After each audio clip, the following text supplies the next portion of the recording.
sila ay nakakarating na kaagad, okey? Mga 40 minutes, so yung tinatawag natin na Suez Canal, na dati, na nangyari nung 19th century. And then nung pong June 11, 1882, nakarating siya sa Italy, okey? He arrived at Italy City. So nung siya ay dumating sa Italy, siya po ay meron kasi dun mga tourist guide. So siya ay sinamahan ng mga tourist guide, okey? Siya ay sinamahan papunta po sa City of Naples. Okey, so siya ay iginaid ng mga tourist guide. So Italy ang first country na napuntahan niya sa Europe. And then Rizal was pleased on the Italian city because of its business activity, its lively people, and its panoramic beauty. So sobrang ganda sa Italy. And then on June 12, 1882, nakatulog po si Rizal sa biyahe.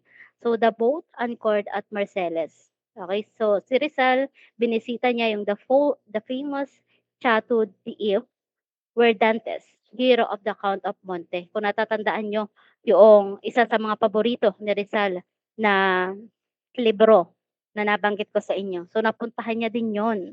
So, siya ay manghang-mangha kasi lahat ng mga dating nangyayari sa kanya or nababasa niya lamang ay napuntahan na niya din. And then on June 16 po, 1882, 12 noon, nakarating sa Spain si Rizal at sa Barcelona siya nag-boarded in Fronda de España. Dito nagsimula ang buhay ni Rizal, okey? So, nung siya po ay nasa Barcelona, nasa Spain, he wrote an essay entitled Amor Patrio, o ang ibig sabihin po nun ay love of country. So, dito naho-homesick si Rizal, yun yung ibig sabihin niya dun sa kanyang poem na ginawa. So, siya po ay naho-homesick at nami-miss niya ang kanyang pamilya at ang kanyang bansa. So, ang tawag doon sa una na essay na kanyang sinulat ay Amor Patrio, Love of Country. And his next article po na sinulat ay Los Viajes, o ibig sabihin ay travels. At sinundan po yun ng Revista de Madrid. Ibig sabihin, Review of Madrid ang ibig sabihin. And then August 20, 1882, Amor Patrio was published in Joryang Tagalog. So yung kanyang sinulat ay na-publish na sa Joryang Tagalog sa Manila newspaper. At ito naman po ay ine-edit ni Basilio Chodora, yung kanyang sinulat na yon. So ang first article na sinulat niya on Spain and under his pen name na tinatawag natin po na Laong Laan. So kapag kasi kayo ay magsusulat, kinakailangan meron po tayong pen name para hindi kayo makilala. So ang ginamit dati ni Rizal is yung Laong Laan. Okey, kung kayo ay familiar dun sa tinatawag natin yon. And then meron po siyang dalawang o 2 text natin na tinatawag, Spanish and Tagalog. So yung pong Spanish text, ito yung originally na sinulat talaga ni Rizal. And then noon ngang ipinpublish na sa Manila o sa Diaryo Tagalog, ito naman ay itinranslate ni Marcelo H. del Pilar. Okey?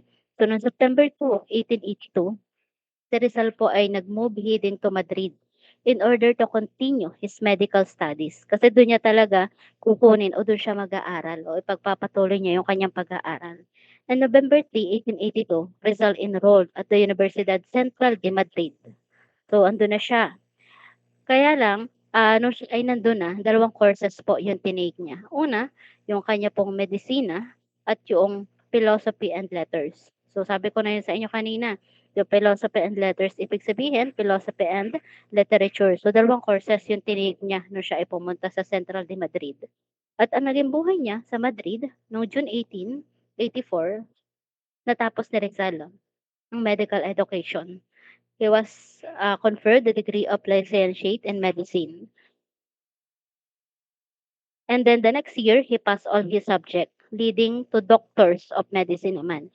Kaya lang, hindi niya yun nakuha lahat. Okay? Hindi niya nakuha yung mga certificate. Kasi nga, nung time na to kasi, parang humihirap na sina Rizal, yung pamilya ni Rizal. Hindi na sila kagaya ng dati. Humihina na yung business nila. Kaya si Rizal, wala pong dumadating na pera sa kanya. And then noong June 1885, Rizal awarded the degree of licentiate in philosophy and letters. After noon, Rizal went to Paris in Germany in order to specialize in ophthalmology. And then on February 1, 1886, he left Paris to Germany and arrived on February 3, 1886 in Heidelberg.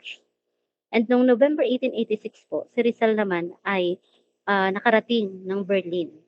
So dito si Rizal na-meet niya si Dr. Fyodor Jagor, a great scientist and the author of Travels in the Philippines. Kaya kasi siya pumupunta pati ng ibang bansa at naghahanap nga ng ophthalmologist kasi dahil nga ng kanyang ina.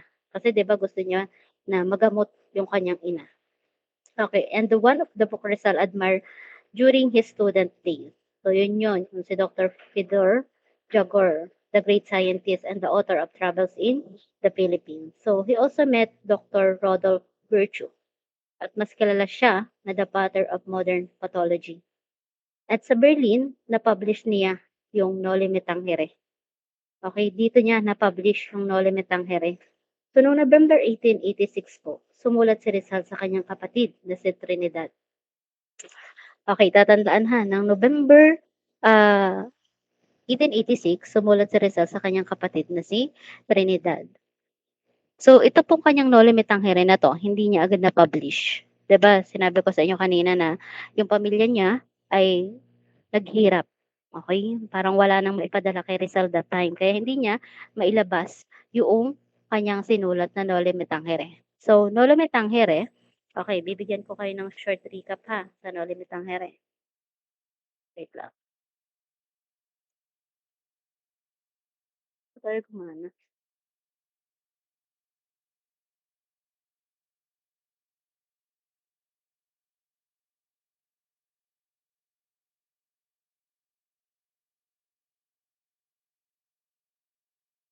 Okey, so Noli Me Tangere is the Latin for touch me not, an allusion to the Gospel of St. John, where Jesus says to Mary Magdalene, touch me not, for I am not yet ascended to my Father.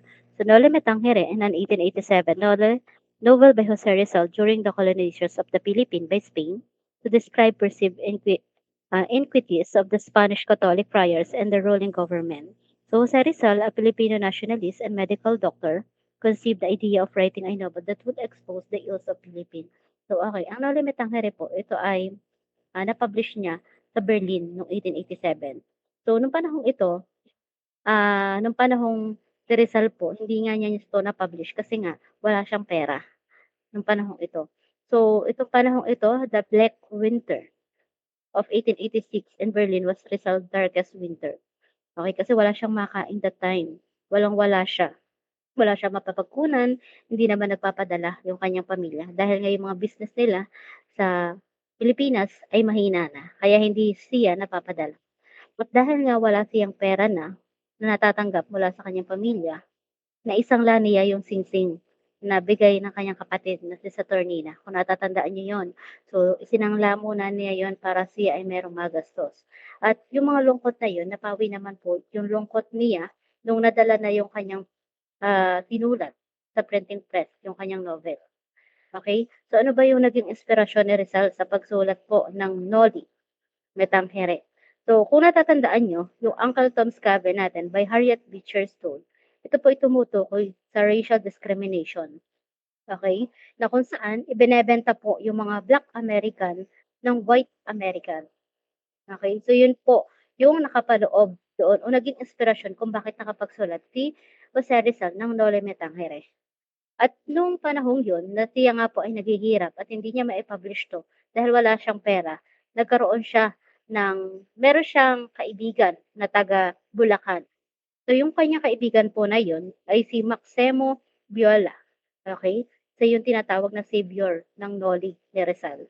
Kasi siya po yung kaibigan ni Rizal from Bulacan na nung pumunta siya sa Berlin ay pinautang po niya si Rizal, okey? Pinautang niya ng pera o pinahiram niya si Rizal ng pera para po mai-print at mai-produce na yung kanyang Noli. And then on February 21, 1887, the Noli was finally finished and ready for printing. So dahil nga dun sa pinahiram na pera ni Rizal ni Maximo, nai-publish niya at napa-print nila yoong Noli ni Rizal na sinulat. And then March 21, 1887, inilabas na sa printing shop yung novel ni Rizal, which is ito po yung Noli Me Tangere. So saan ba nanggaling yung title na Noli Me Tangere? Okay, so yung pong title na Noli Me Tangere natin, ito po ay Latin. phrase which means ang ibig sabihin is touch me not. Ano po yun sa Tagalog? So kapag sinabi natin touch me not, wag mo akong salangin. Yan ha, wag mo akong salangin o di kaya po ay wag mo akong hawakan. Yun yung ibig sabihin nun. And then noong May 27, 1887, si Rizal and si Viola, umalis sila ng Berlin going to Dresden. Okay? Then next, narating po nila ang Dresden o yung Czechoslovakia ngayon ang tawag. So dito niya nakilala ang kanyang best friend na si Ferdinand Blumentritt. Kung kayo ay pamilyar kay Ferdinand Blumentritt. So siya po ay old Austrian professor ni Rizal. So May 20, 1887, si Rizal and si Viola, nakarating sila sa city of Vienna. Okay, napakaganda ng Vienna. So dito namangha si Rizal, marami siyang nakita. Nakita niya dito yung Rainfall, the Cathedral of Ulm, na na-impress siya sa laki ng cathedral. Ganoon din ng waterfall. So kasi nga, dahil siya ay first time niya nakakakita ng mga ganoon, siya ay sobrang nai-impress kapag siya ay nakakakita. Kagaya nung camel, 'di ba? First time niya nakakita that time. So kagaya din nun, na-impress siya sa sobrang taas ng mga cathedral, sa ganda ng mga waterfalls. And after po nun, nakarating din si Rizal sa Italy noong June 27, 1887 sa Rome. So sa Rome kasi meron silang the Eternal City, also called the City of the Caesars. And then meron ditong Colosseum and one of the students path. So yung pong Colosseum na yun ay isa sa mga kalimitang pinupuntahan. So ano ba ang meron dun sa Colosseum na yon? So yung pong Colosseum na yun yung kalimitan o dito ginagawa yung mga patayan. Okay, tao laban sa tao, hindi lang naman tao laban sa tao ang nangyayari o pinaglalabanan. Meron din kasi dong tao laban sa mga wild animals, dun yung ginaganap. Kung nakita niyo na yung Colosseum na yun ay malaki. Dun lahat ginaganap. And then on June 29, 1887, napunta din niya ang Vatican. So nakapunta siya sa Vatican. Narating din niya yung Vatican. Okay, na kung saan dun nakatira at ang Pope Francis. So after po noon, bumalik na siya sa hotel. So nung siya ay bumalik sa hotel, sobrang pagod niya. Dahil siyempre ang dami niyang nalibot, ang dami nilang napuntahan. And then sumulat siya kay Blumentritt, kung natatandaan niyo. So si Blumentritt, siya yung kaibigan ni Rizal. So sumulat siya after no'n. Ang nakalagay po dun sa kanyang sulat, "I am tired as a dog, but I will sleep as a god." So yun yung sinabi niya dun sa kanyang sulat. And after po nun, a week, sumulat si Rizal sa kanyang ama para siya ay umuwi ng Pilipinas. At doon nga po siya ay naghanda na para siya ay makabalik sa Pilipinas. So yun ang nangyari sa kanya sa travel abroad na kung saan dun niya nasulat yung Noli Me Tangere. At ang Noli Me Tangere po, ito yung unang nobela niya. So dito, ito ay yung isang nobela na nagbunyag ng kabaloktutan at walang saysay na pamamahala ng mga Kastila sa ating bansa noong unang panahon. So ito po ay isang nobela na gumising sa mga damdaming makabayan ng bawat Pilipino na kung saan ay ito yung nakapaloob sa kwento ng Lola Metanghare. So siguro yung iba sa inyo napanood na o nabasa na kung ano po ba ang nakapaloob dun sa kwento ng Lola Metanghare. Siguro yung iba ay natatandaan. So, El Pulabestorismo naman po natin. Meron tayong El Pulabestorismo tinatawag. Okay. O El Pulabestorismo natin, ikilala but alternative English title The Reign of Greed. This is the second novel written by Philippine national hero Jose Rizal. So it is the sequel to Noli Me Tangere and like the first book was written in Spanish. It was first published in 1891 in Gen. So the novel centers on the Noli, El Fili, Dialogy, main character Crisostomo Ibarra, and now returner for vengeance as Simon. So siguro ang iba sa inyo napanood na yun sa GMA, yung kina Ibarra, kina Clara, Maria Clara, 'di ba? Napanood na ninyo siguro 'yon. So ito pong El Filibusterismo natin, ito yung ikalawang nobela ni Rizal. So sa Filipino, ang El Filibusterismo is pili, bosterismo, letter P. Hindi po siya ganyan na El Filibusterismo. Sabi ko nga sa Filipino, ang El Filibusterismo ay ang pili-bosterismo. So, samantalang sa English, ito naman po nga ay tinatawag natin na the reign of greed. So, ang filibusterismo po, ito ay isang tao na pumunta ng ibang bansa para ihanda ang sarili at maghanda ng isang hukbong pangmilitar. at bumalik muli sa kanyang bansa para naman sa isang rebolusyon. So ang Elfili, ito yung ikalawang nobela ni Rizal. So ito ay yung karugtong ng Noli Me Tangere. So parehas lamang po, kumbaga ito ay nobela na karugtong ng Noli Me Tangere na sinulat o yung unang nobela na sinulat ni Rizal. At ito pong Elfili, ito ay inilaan niya para sa tatlong paring martir, yung Gumbursa. Okey, kung natatandaan po ang Gumbursa. So ito pong Elfili, walang aircon, walang aircon. Okey, so ang Elfili, ito nga po ay inilaan nila sa tatlong paring martir. Ito po ay ang Gumbursa. Kung natatandaan niyo, si Mariano Gomez, si Jose Burgos, si Jacinto Zamora. So ito pong Gumbursang ito ay kinukuwento ni Pasiano kay Rizal.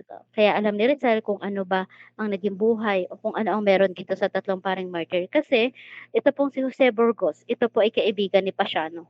Kaya alam niya na hindi magagawa ng tatlong pari ang ibinibintang sa kanila. Okey? So, ito pong Elfili na 'to ay ipinablish niya sa Gent, Belgium. Okey, dito niya nai-publish yung Elfili, pero hindi agad ito nailimbag. Kasi nga mahirap na si Rizal, wala na silang pera, okey? At dahil nga po sa wala na silang pera, kagaya pa rin na nangyari sa Noli, okey? Meron siyang kaibigan o meron na namang nag-save sa kanya o dun sa kanyang save, Elfili na sinulat. So ito naman po ay si Valentin Ventura. So kaya niya nai-publish yung Elfili kasi nga po pinahiram na ulit siya ng pera at dahil dun sa mga nag-save sa kanya na mai-publish yung mga nobela na kanyang nagawa ay maganda yung kinalabasan hanggang sa ito po ay nakilala at kinuha sa library, okey, nagamit sa library. Kaya hanggang ngayon ay napapag-aralan po natin kung ano nga ba ang naging kuwento o ano yung mga nobela na nagamit ni Rizal o nasulat ni Rizal nung siya ay nagta-travel pa lamang o pumupunta sa iba't ibang bansa. So, sa pamamagitan ng pagta-travel o pagpunta ni Rizal ng iba't ibang bansa, nakagawa siya ng ganitong nobela na kung saan ay iminulat niya tayo sa kung ano ba yung nangyari nung mga panahong iyon. Okey, may tanong po ba? Okey, may tanong o for? Okey, naunawaan po ba? Okey, so ito po o dito nagtatapos yung ating pagtalakay patungkol sa mga El Filibusterismo at No Limitang Hare, maging ang travel ni Rizal, maging ang sa pamilya ni Rizal at Rizal Law. Okey? So kung kayo po ay merong mga katanungan, puwede po kayong magtanong sa akin. And then next meeting bukas, hindi ko pa alam kung ano ipapagawa ko sa inyo kasi natapos po natin ang hanggang lesson 5. Lesson 5 na po 'to, itong Elfili at No Limitang Harini Rizal. So siguro next meeting, i-a-update ko na lang si si Dwight kung ano po ang ating gagawin o baka magpapanood ako sa inyo ng kung ano ang meron o nangyari sa No Limitang Here or sa El Filibusterismo. Okey, and then baka by Thursday magpa-activity ako sa inyo, okey? Nagkakaintindihan po ba tayo? Naging malinaw po ba ang ating pagtalakay? Okey, and then by next week tayo ay mag-i-start ng lesson o main topic 4 natin. Baka siguro din po next meeting natin matapos natin ang 4, 5, and 6. Baka lang naman, pero pipilitin natin. Okey, so yun lamang po kung kayo ay mga wala ng katanungan, ay puwede na po tayong mag-leave sa ating meet. Maraming salamat sa inyong lahat, O4, sa pakikinig. Thank you po.